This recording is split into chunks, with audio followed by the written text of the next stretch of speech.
Welcome to America's Heroes Group. Welcome back to America's Heroes Group's Roundtable with our partner, veteran legislative voice and AHD correspondent. July is American Diabetes and National Minority Mental Health Awareness Month. Today is Saturday, July 8th, 2023. Our host is Kelley. I'm your co-host, Debra Denhart, U.S. Air Force veteran and host of Women Have a Voice program. Our executive producer is Glenda Smith. Our digital media producer is Ivan Ortega, Scouts Honor Productions. And we're joined right now with our partner, Stephanie Kalota. Stephanie is a U.S. Army Reserve Sergeant, First Class veteran, and founder and creator of Veteran Legislative Voice and AHD Correspondent. Thank you so much for being here today, Stephanie. About all this good stuff. Hi, I'm excited to be there and be here with you guys and talk about all this good stuff. Yes, absolutely. How are you doing today? Doing great. I'm in Florida, so it's a beautiful 98 degrees down here, and so my AC is working today.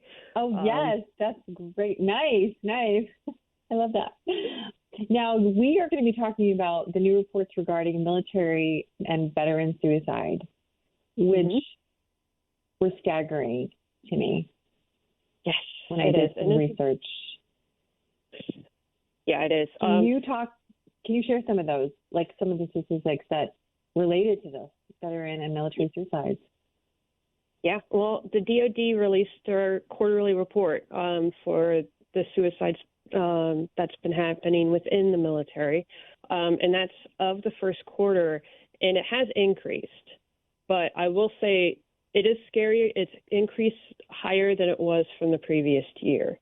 But in the past 2 years total, we've actually been seeing downward numbers. So I want to stay a little bit optimistic here, and maybe this last quarter was a fluke, but there's been a lot of things that's been moving and been implemented by Congress and the military in the past year or so. So I'm really excited to talk about that type of stuff to hopefully keep the numbers low and going down, because the goal is zero. Right, absolutely.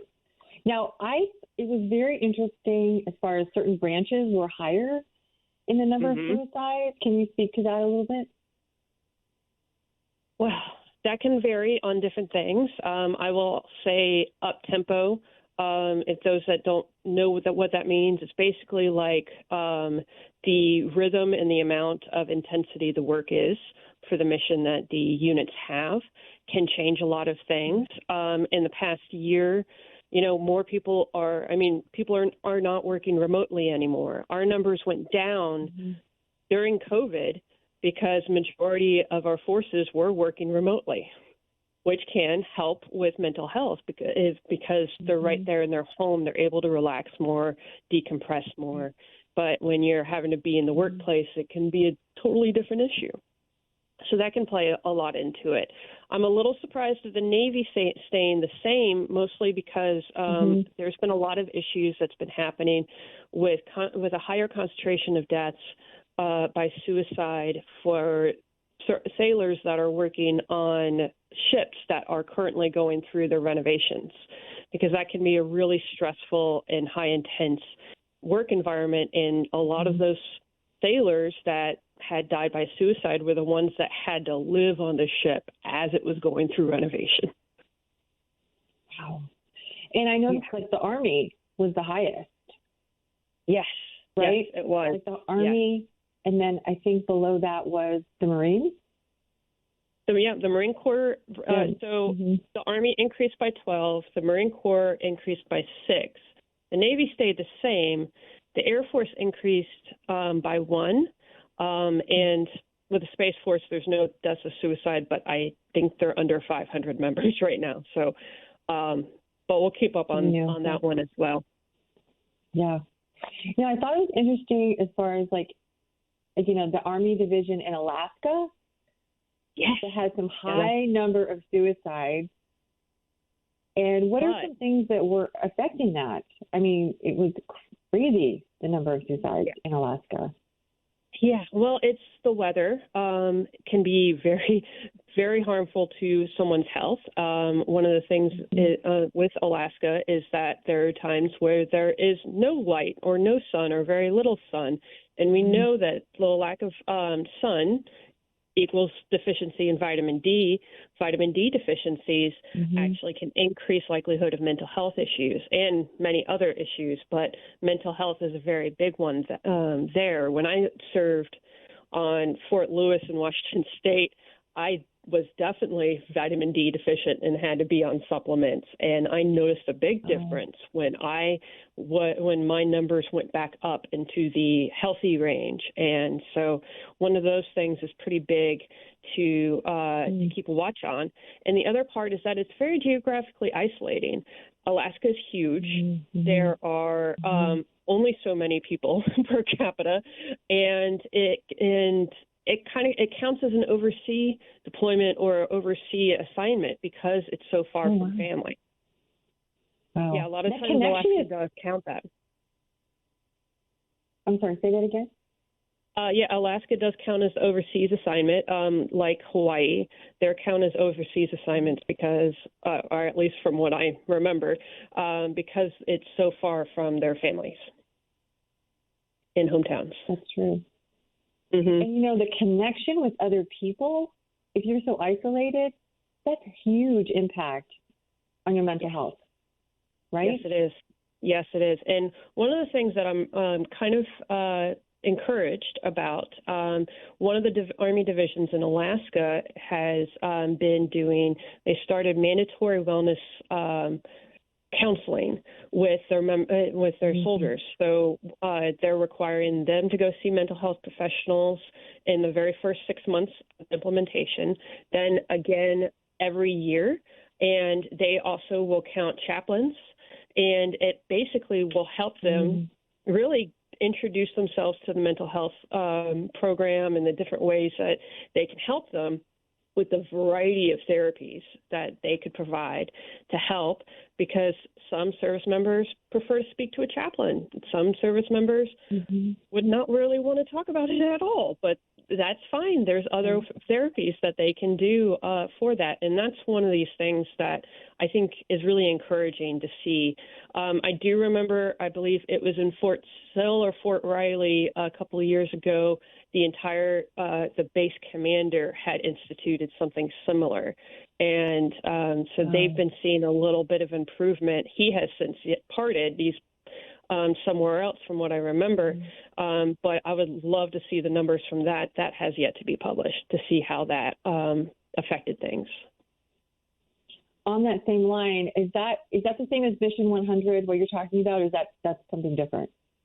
Yes, ma'am. Yes, it is Mission 100. I'm still a little new to this one, so I can't give you a whole ton of information, but it is mostly just trying to get them in touch with mental health facilities and their variety of treatments for wellness.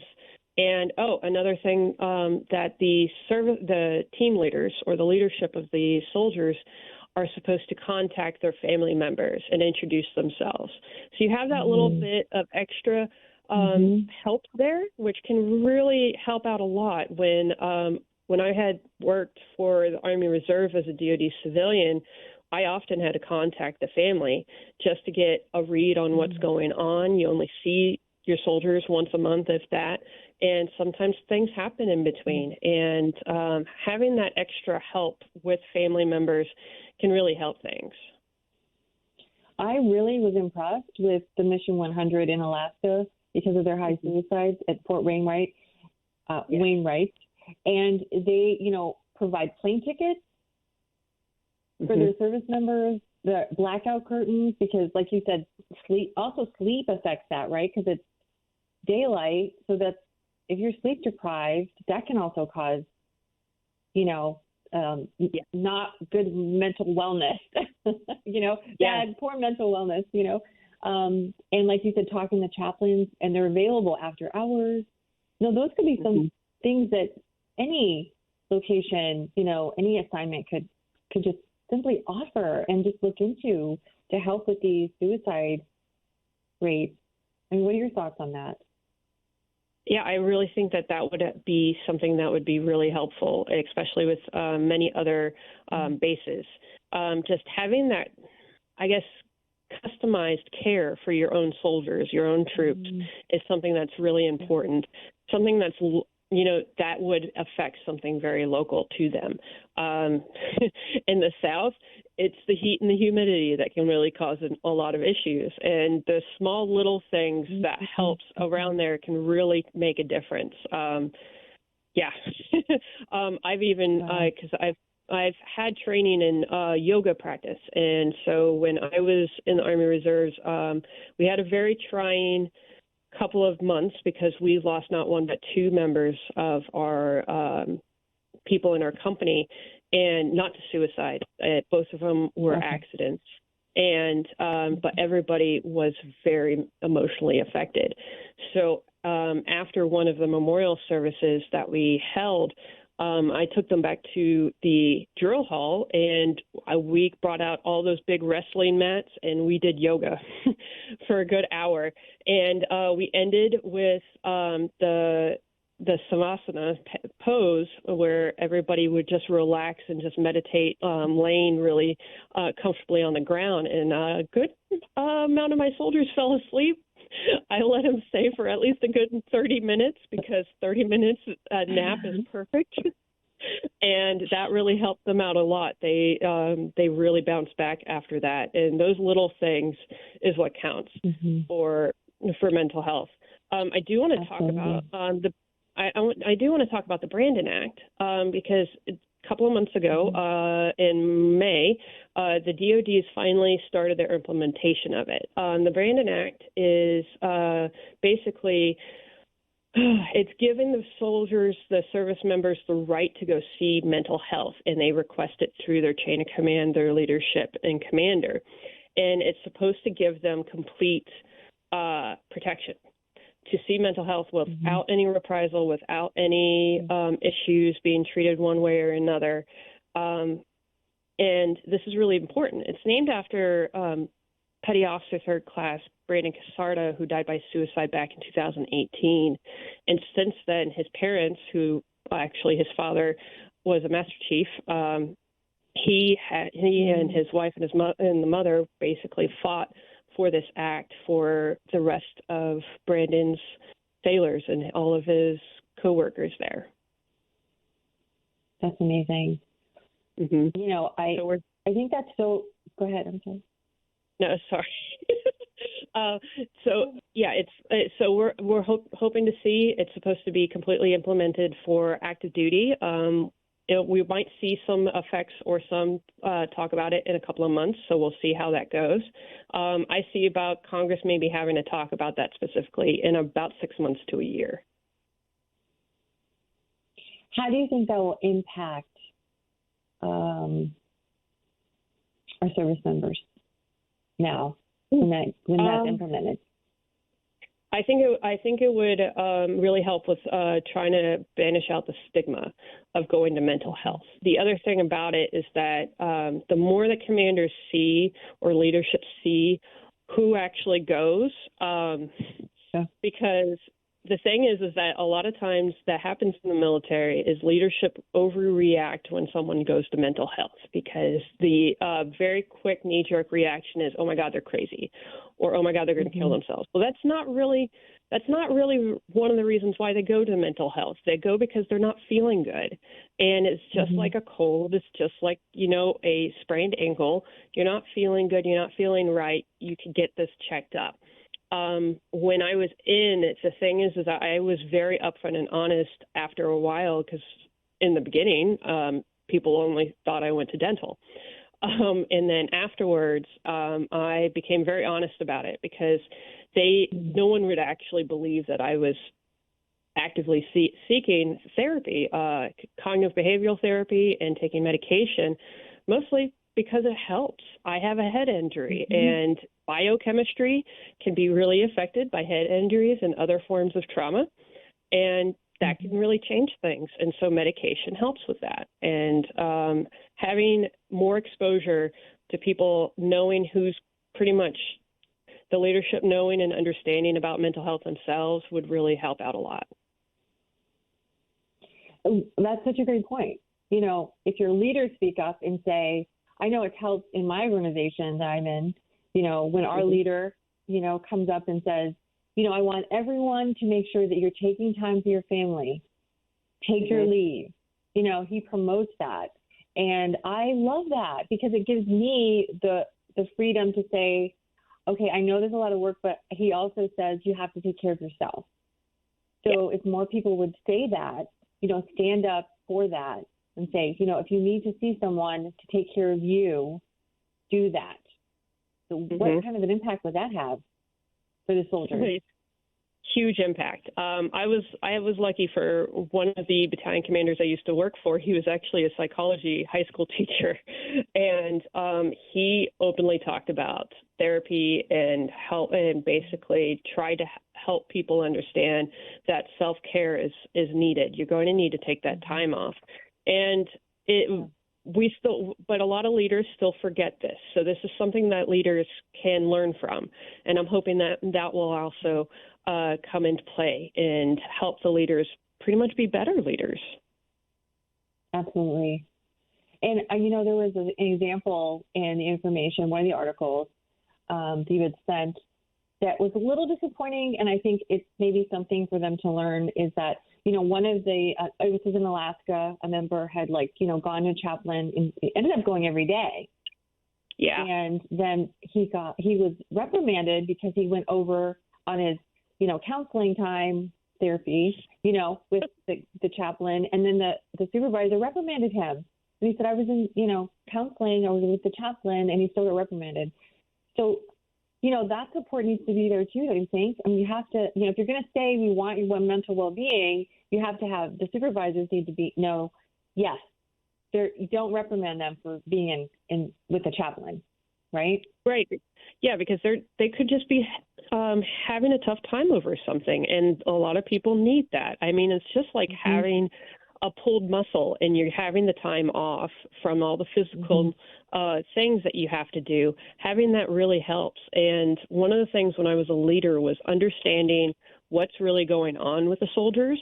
So then you can find out so many things. You can find out how to better lead them, how to basically improve their day and their career, honestly.